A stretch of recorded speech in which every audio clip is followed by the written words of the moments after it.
एक ऑप्शन है जिसको फुटबॉल की तरह ढकेल दिया जाता है, दूसरा ऑप्शन जिसको स्टूल पे साइड में बिठा दिया जाता है। आप किस तरफ जाना चाहेंगे, ढकेला हुआ फुटबॉल के तरफ कि कहीं साइड में बिठाया हुआ स्टूल के तरफ? एक रामकृपाल यादव, दूसरा नित्यानंद राय जी। हमको बीजेपी से क्यों नफरत हो सकता है? आप रोजगार देना शुरू कर दीजिए, हम आपका समर्थन करना शुरू कर देंगे। आप रेलवे में जितने सीनियर सिटीजन का टिकट का जो किराया में डिस्काउंट मिलता था उसको फिर से देने लगिए। पुराना पेंशन स्कीम ले आइए, अग्निवीर का ये हटा दीजिए, अग्निवीर सिस्टम जैसे पहले आर्मी में वैकेंसी आता था वैसे लाने लगिए। हम क्यों आपका विरोध करेंगे मालिक? मध्य प्रदेश का असर बिहार में कितना दिखाई देगा विकास जी?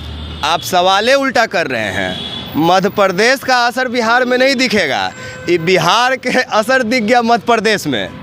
इस वजह से मोहन यादव जी को इनडायरेक्टली यही ना कहना चाह रहे हैं कि मोहन यादव जी को वहाँ मुख्यमंत्री बना दिया गया, तो ये बिहार के जातीय जनगणना का असर दिखा है, समझे? ये मध्य प्रदेश का असर नहीं दिखेगा। अभी और देखना है तो अभी आप अमित शाह जी का और नरेंद्र मोदी जी का तरफ देखिएगा कि कैसे वो दिखावे के लिए ओबीसी को रिप्रेजेंट करेंगे, कैसे वो ओबीसी का गुणगान करेंगे, कैसे वो चारा डालेंगे कि आए जानवर चरने के लिए और उनके झांसे में फंस जाए। अच्छा विकास जी, मैं आपको एक क्वेश्चन याद दिलाता हूँ, ये आप जानते भी हैं, मेरे तरफ से क्वेश्चन है, बिहार में किस यादव को नेता बीजेपी प्रमोट करेगा?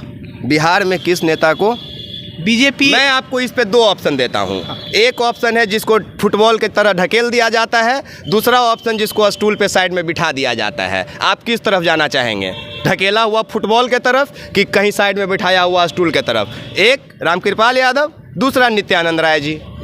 आप बताइए क्या लगता है आपने दोनों से बाहर रख दिया जाता है? देखिए विकास जी, आपने सही आप नाम लिए, क्या आपको लगता है 2025 का विधानसभा चुनाव होगा या 2024 का लोकसभा चुनाव होगा, स्टार प्रचारक के रूप में यादवों को वोट तोड़ने के लिए क्या इन दोनों नेताओं को में से किसी को एक बड़ा चेहरा बनाया जाएगा, जैसे कि सम्राट चौधरी को बीजेपी ने बड़ा चेहरा? मुझे नहीं लगता है कि बिहार के यादव और मुसलमानों का ज़रूरत हमारे केंद्र में बैठे नेताओं को है, क्योंकि केंद्र के सबसे बड़े नेता, सबसे से तनी मनी कम नेता, गृह मंत्री जो है अमित शाह जी, सबसे बड़े तो प्रधानमंत्री हो गए, उससे भी बड़े राष्ट्रपति जी हैं, लेकिन तनी मनी कम गृह मंत्री में आते हैं अमित शाह जी। वो आए थे बिहार मुजफ्फरपुर में नवंबर के महीने में, शायद 5 नवंबर का वो दिन था।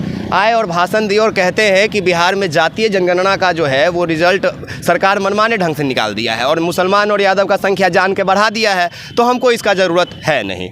तो अब पता नहीं ये बाकी कौन से यादव को वो लेके आएंगे बिहार में स्टार प्रचारक बना के, चाहे मुख्यमंत्री का फेस बना के। जो यादव तो रहेंगे लेकिन यादव नहीं रहेंगे, क्योंकि अमित शाह के हिसाब से तो यादव उनका है नहीं।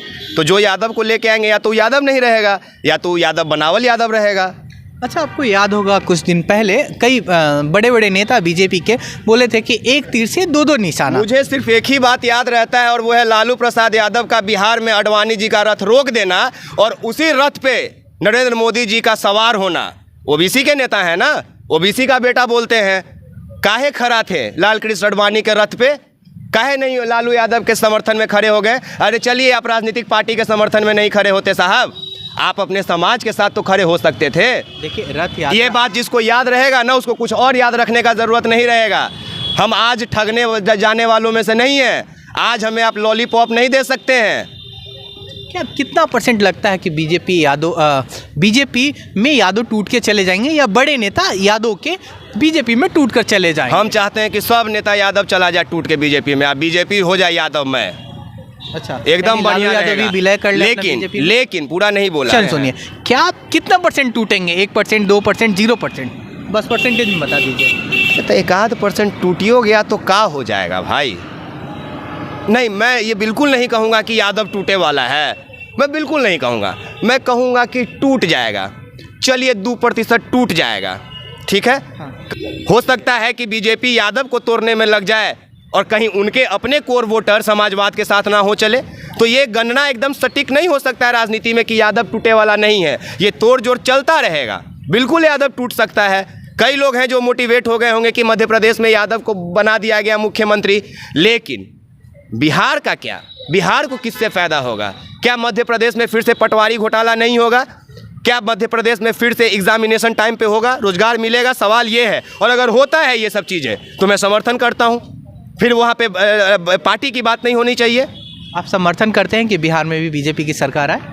भैया अगर यादव मुख्यमंत्री बनता है तो? भैया मैं बिहार का मालिक नहीं हूँ। मैं कैसे, मेरे कहने पे 14 करोड़ लोग वोट देंगे क्या? नहीं ना। जितने भी लोग हैं, जितना वोटर हमारे राज्य में है, वो सब मेरे कहने पे वोट नहीं देंगे। मेरा घर का अपना 6 आदमी नहीं देगा मेरे कहने पे वोट। हो सकता है वो कोई उसमें से जाके किसी और को दे दे, नोटा दबा दे, कांग्रेस दबा दे।